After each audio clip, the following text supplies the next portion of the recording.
Hello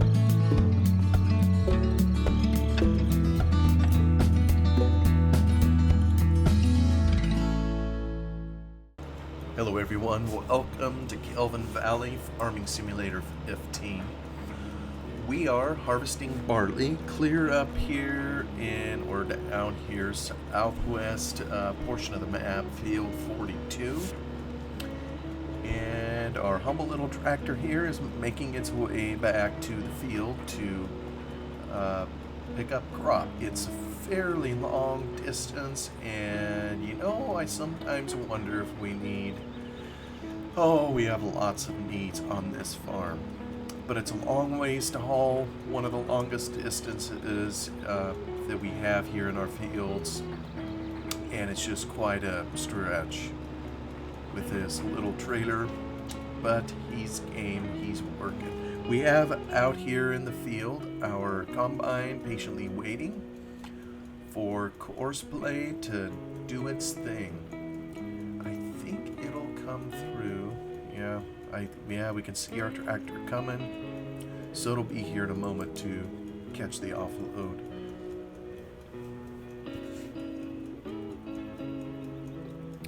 Beautiful colors here on Gelvin Valley. This high hill that we're on kind of overlooks a valley, or at least that's kind of what I pretend that it is.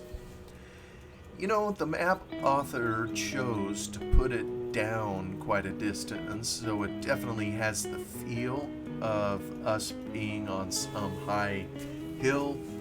I do wonder, maybe the best thing I could do to make a little more seamless would be to move it up a little bit. You look south, and it's hard to suspend reality when you see things like this.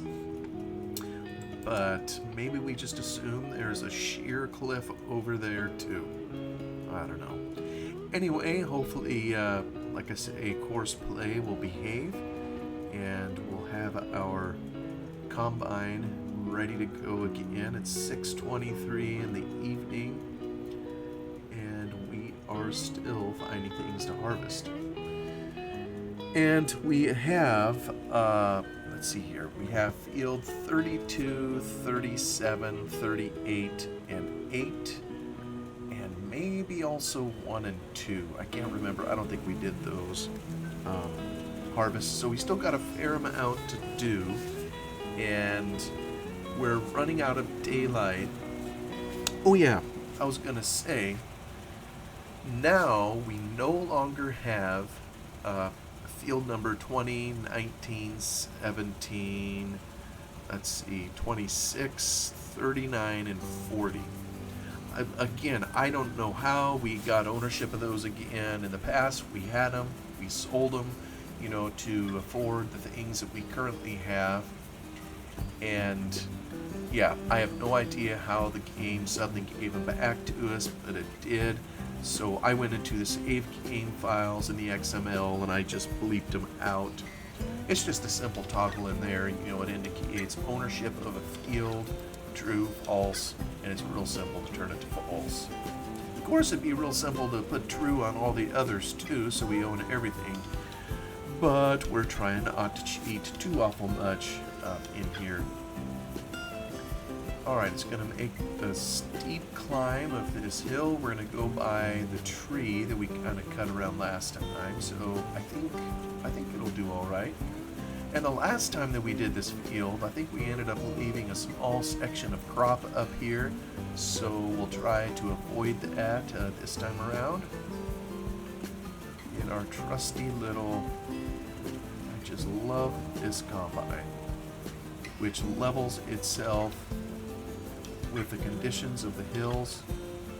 And you can look at that, it just attempts to stay level so that the crop can be threshed in a level platform, so there's less waste, less, if you take a conventional combine uphill like this, everything is pretty much going to just go straight out the back. You may get a tiny bit, but most of it is going to depart the combine, unfortunately. Alright, this will be curious to see how course play performs. It's going to come around the Maybe it has one more round in here before it'll fully... I don't know. It's going to probably cut that off. Next round, the combine may have difficulty getting through there. It's going to fight, with the tree. Anyway, last time, I don't even remember at the moment what all we talked about while we were in here. Something I've been meaning to visit about, in the style I have on this particular series, is just sharing things that are, let's keep an eye on our tractor, going on in my life or whatever's top front of mind. Turn, turn, turn. No, you dummy. Oh my goodness. This is part of the reason why the combine has to wait as well. Because this nut job can't find the door to the field. Down there, kiddo.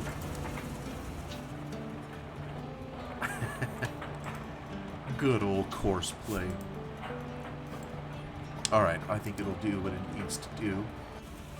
We'll come back here to our combine. But something I've been meaning to share about it here, I say some. I don't know that anybody has been foolish enough to listen to this whole series. But it was maybe the 90th episode, somewhere back there, 89th, I don't remember. It's been some time ago. You may recall there was a couple episodes I shared about losing a dog. And part of the reason, I guess, I talked it through wasn't for anybody else really other than for me. I think I commented at the time, I had never in my life had more affection for a dog, a puppy, than what I, felt at the time. We had dogs as kids growing up, and I don't know what they were just the dog. They were, I don't know, they just didn't really become part of the family, or however you would put it. And I don't know, maybe I was just too thick as a kid and didn't realize, just how wonderful God made dogs. And, here I am, knocking on the door of 50 and, having a hard time losing a dog, because I felt so much affection for it, not just to become part of the family, but learning just how neat these animals are, the love that they give to human beings. It is so unconditional. I mean, it's just, it isn't even something we can practically emulate. You'll see bumper stickers, are you worthy of the love your dog, gives you, and this and that. So, just wonderful animals. And anyway, around the 89th, 90th episode, we lost a dog. My brother accidentally ran over, a dog. And, these things happen, just accident. It wasn't on purpose. The dogs, they like to chase things. And just one of those things that happened. He came through, coming by our house, doing whatever, and the dog ran out and somehow ended up under his tires. So that happened September 3rd of 2022. I still remember the day. It's on my calendar. I think about it every year, well, more than just every year. That was a special dog. Here, let's go find our tractor, make sure it's doing what it should be doing. And, they say, some people are callous to say, well, just get another one, replace it. And I may have said callous things like that in the past too, not understanding, that a dog is not a dog. I mean, there are so many different breeds, so many different personalities, and when you lose a pet, of course you're not losing a person. That's not what I'm saying. But you're losing some special little soul, little entity, whatever you call it, that has its own unique personality and temperament that has endeared itself to the family, and you can't just replace that. And even if you could, even if you could replace it with a clone, it doesn't seem kind or fair to, call it just replace an animal. Would you say, replace your father, your mother, or some other person, that passes? Of course we wouldn't. Nobody would talk that way about a human. Um, so if you get another animal, of course, it isn't a replacement. It is just getting another pet. And the harsh reality is pets don't live generally as long as we do, particularly dogs, cats. I don't know what the typical life of a dog is, but it's much shorter, obviously, than a typical human life. And so that's the hard part. When you then have a number of these over the years, you can count on having to go through multiple times the hardship, or whatever you want to call it, of losing a cherished animal. And it sucks to say it using language my kids would, to describe it. It isn't fun at all.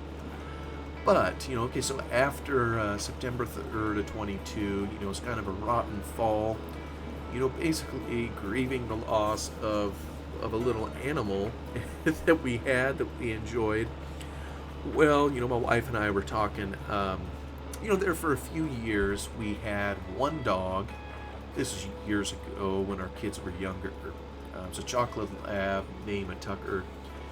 And then Tucker got old, had horrible arthritis, and we had to put him down. He was in a lot of pain. But then this other opportunity came up, and we ended up getting two dogs. One of which, died September 3rd of 22. That got run over. But I don't know how it is for you. If anybody's ever had two dogs or multiple dogs, I don't particularly want to go back just to one dog. I think I've heard that sometimes having a companion for your pet helps them in some way. I'm not a dog psychologist, so I don't know. But I know, with this other, when we got two dogs, they were literally sisters. They came from the same litter, same mom, pop, or whatever. And I don't know, and that probably made it worse too, knowing that there was a loss of a sibling to the one dog. So we did have one dog to kind of carry on, and I was trying to figure out, I had no idea if pets experience sadness or just what it was. Surely they notice, when someone that's there, or another dog in this case, the sister to this one, surely she noticed that, that her sister was gone.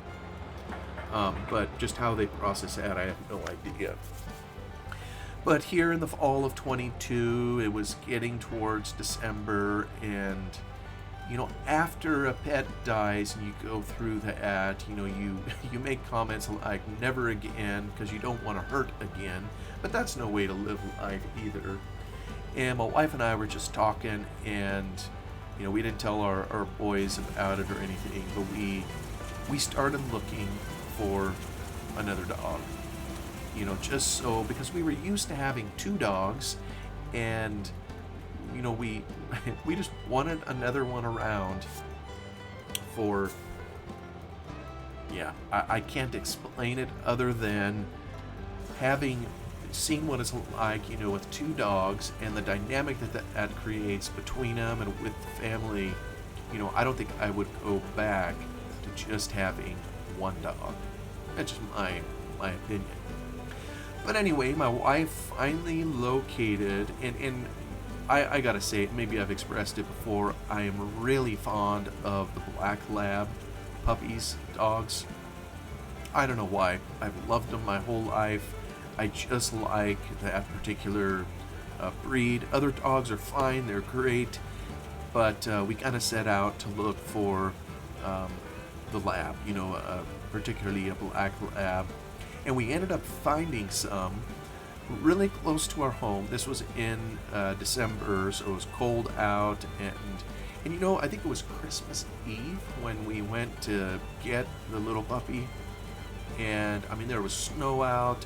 Actually, it was very nasty. We probably shouldn't have been out driving, We had just had an ice storm, so put down some frozen water over the top of this. It was treacherous driving. We shouldn't have been out there, but we were anyways because, we wanted another puppy. And I think, she was coal black, when we picked her up. And when I say picked her up, this wasn't something readily available. We were just told there was a massive litter of puppies. I mean, it was like 18, 20 pups. Maybe it was 2 litters. I don't know. Most of them were kind of chocolate lab. And truth be told, I think the new puppy that came home with us, I think was a chocolate, but she was coal black in color. But so I don't know how that happened. I don't know how the genetics works and all that. But she also had, I think, a tiny bit of Rottweiler in her. But we went there. What are you stopped for? I don't know what's going on here. Let me just. Oh, I see. Maybe waiting for.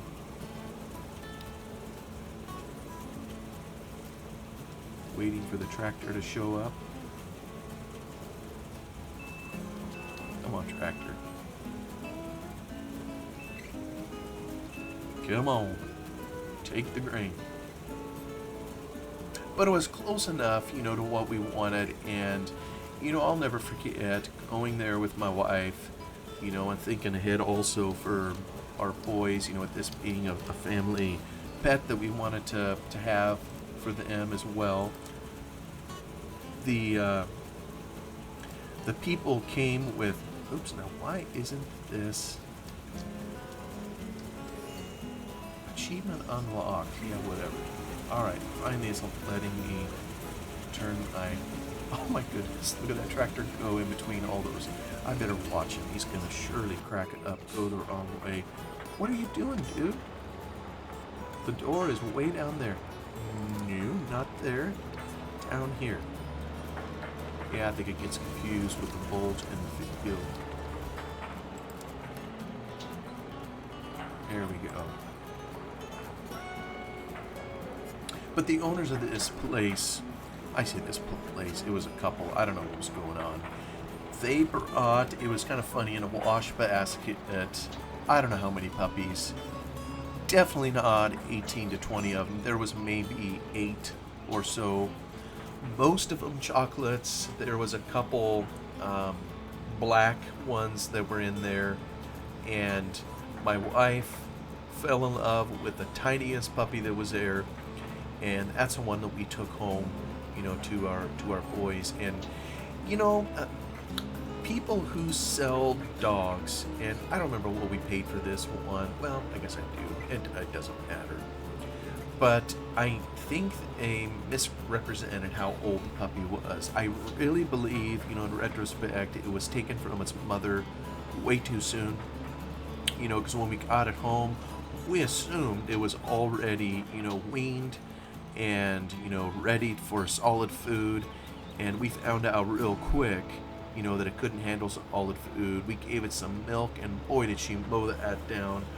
It was just so cute watching her eat it out of a dish. So we, because we tried feeding her some solid food. She almost acted like she didn't know what to do with it.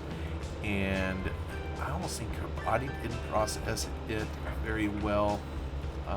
But for a while, we had her in a kennel inside her home, so we were trying to keep a close eye on her. She was so tiny. And there was a point where we almost lost her, and I don't remember what the reason was, but she was just, I think, having continual diarrhea, couldn't keep anything down. I have a brother-in-law that's a vet, and so one evening she was taken to the vet, and he gave her a shot of something, and yeah, I'm not astute enough to remember just what it was. But we almost lost a little thing. And so, kind of bringing her up, if you will, right in our home. We had her kennel in the house, so we tried to kennel train her so she would go in there, for sleeping at night. We had this little fence that we put up kind of by our back patio door. It just raised a puppy. But like I say, I think the people, probably what they wanted was money. And, I get it. I understand capitalism. I understand people, do things for money, but if it isn't time to wean the little puppy, then don't. And don't tell people that it's, ready to be weaned or whatever. Not only does it, we could have accidentally killed the puppy, because we assume certain things, or, were led to believe certain things about her, that weren't exactly true. Be all that as it may, we growed her up, if you will, and she kept growing and growing in that little fence. I don't remember how long we had her in the house. Just was fun to come home to work and see the little puppy growing in there and just getting bigger and bigger and just falling in love with, a new dog. And, it was, it also was fun introducing her to our other dog, whose first instinct was to growl. And it's just classic. We've probably all seen videos or seen this happen in real life, where the puppy doesn't have a care in the world, and even though she was growled at, she just marches right up to the other dog and, is sniffing around, her little tail just going, bananas, because she was just so enamored. It's like you can't get mad at a little puppy like that. Even the other dog, I think, recognized, that she was dealing with a juvenile, and just like, oh, here we go again. You got me a kid, and now I gotta tolerate with someone pulling on my ears and tail and all this and that. I'm obviously anthropomorphizing our other dog, but just kind of funny seeing all the reactions. And pretty soon, they kind of settled into a routine similar to what we had with when we had the other dog with us. And this is another reason why I think we took the puppy too soon. And like I say, took too soon. I think we're misrepresented as to how old it was. It just wasn't old enough. I have since learned that the mother dog plays a significant role in training the puppies and disciplining them, for lack of a better term, for socialization or whatever you would call it, and teaching them how to interrelate with other dogs, with maybe, I don't know if they teach them how to interrelate with people or whatever, but just training. And I don't think our dog had any of that, as we were soon to learn. As a dog, it was a much bigger dog than the one that we had before. I think when she finally grew all the way up, she was about 70 pounds. And so she was a much bigger girl, consumed a lot more food than our other dogs. So, of course, we were feeding her commensurate with her size and all that. Oh, and I never even mentioned, we named her Ember. That is Ember. And maybe I'll try to put a picture of her when she was a pup, on the thumbnail of this particular video. But she, just a wonderful little dog, stole our hearts. But the trouble is, because she had never been properly socialized by the mother, if you will. Let me go check out her comment. All right, here it is, waiting. She never really knew how to properly interrelate with our other dog.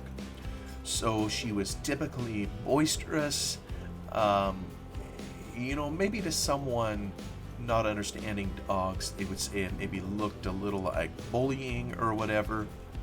And I know the dogs have a system of alpha and so forth. There's, always someone that's a leader. I don't think, Ember, there wasn't a mean bone in her body. She didn't ever do anything out of malice or anything. The other dog tolerated it for an incredibly long time. And it's only when she started getting older that, our other dog finally said, enough is enough, and started lashing out a bit, when the other dog would do just dumb stuff. like I say, I think animals many times can tell when they are dealing with a baby or a juvenile. Not only with humans, we've all seen dogs how they interrelate like with a baby. It seems like they're way more gentle when they know they're dealing with a baby than they would, with a young kid or an adult. And I think the same is true for puppies as well. But there wasn't a mean bone in her body, but her... The problem we always had with Ember was some very destructive tendencies. And when I say destructive, again, not a mean bone in her body, but, this is an example, she would chew everything. And so we eventually had to give up on having, Amazon packages delivered to our home because, if nobody was at home and they were dropped off, Ember would go out and figure it was something for her to play with. And she would chew the stuffing out of it. And we'd come home, I don't know how many times, to find stuff strewn all through the yard, everywhere. And, she would be playing with it, run off with it. And some of this, my wife gets arthritis medicine in the... she gets that delivered by Amazon, and so some of it's, some pretty potent stuff. It's like you don't want your pet to accidentally consume it. And, we never could figure out how to get her to stop doing this. And maybe somebody that knows or understands how that is supposed to work, with a pet, or I just don't know how you train a pet to not go after your packages. Our other dogs, the other dog that we had, it seemed like they had a puppy phase where they did some of that kind of thing, but then they eventually grew out of it and they no longer bothered the packages or whatever. It's just, we couldn't constantly be here, to try to help tell them that no, this was wrong, yell at them, whatever you need to do. So we never could get her to stop doing that. And if it wasn't packages, we finally figured out, hey, we need to deliver them somewhere else. My daughter lives close by, so we started sending packages to her home. My wife works close by, so some would be delivered there. All right, so we can take care of that. But when there was nothing else to play with, Ember found her own stuff, and there was, we have all these bushes and shrubs kind of around the house, and she would just see them as her personal chew toys. And we, in later years, I say years, this isn't that long ago, but we started to wonder if, we should have named her Bush Hog or Brush Hog instead of Ember, because she just mowed the bushes off the place. And this is much to the displeasure of my wife, but it's like, what do you do? Like I say, it wasn't from ill intent or being mean. It's just a lot of times we weren't here to tell her to knock it off, and we couldn't figure out a way to help her not do it. Now, I since have heard, our dogs are on, they have electronic collars, that will shock them if they move out of their zone. There's beeps to warn them, when they're getting close to the border. I since have heard there are systems out there that are so sophisticated, maybe you could have a zone for your flower beds where all the bushes are, and have it so that, they eventually learn not to go in there to go after it. Well, we didn't have a system like that, so anything around the house was fair game, I guess, to a dog. But some of the bushes we'd had in the ground for many years, maybe some even as long as a decade, and she pretty well cleaned all of them out, all except for, there's maybe one that I can think of on the corner. And so, but some of these, an entire lilac bush, and it's maybe the root or the stump. I just dug it out not that long ago. The root was probably as big as my wrist, or the stump rather, to give you some idea of just how big they were. she would just peel back parts of the bush and just rip them right off. And she would go around the house and do this to bush after bush until they were shredded and gone. And I mean, it's what do you do? I mean, when you come home and you see the damage that's been done, what do? Whip the dog? Well, we're not going to do that. The dog ain't going to know, what, what it's doing, and I wouldn't whip it anyway.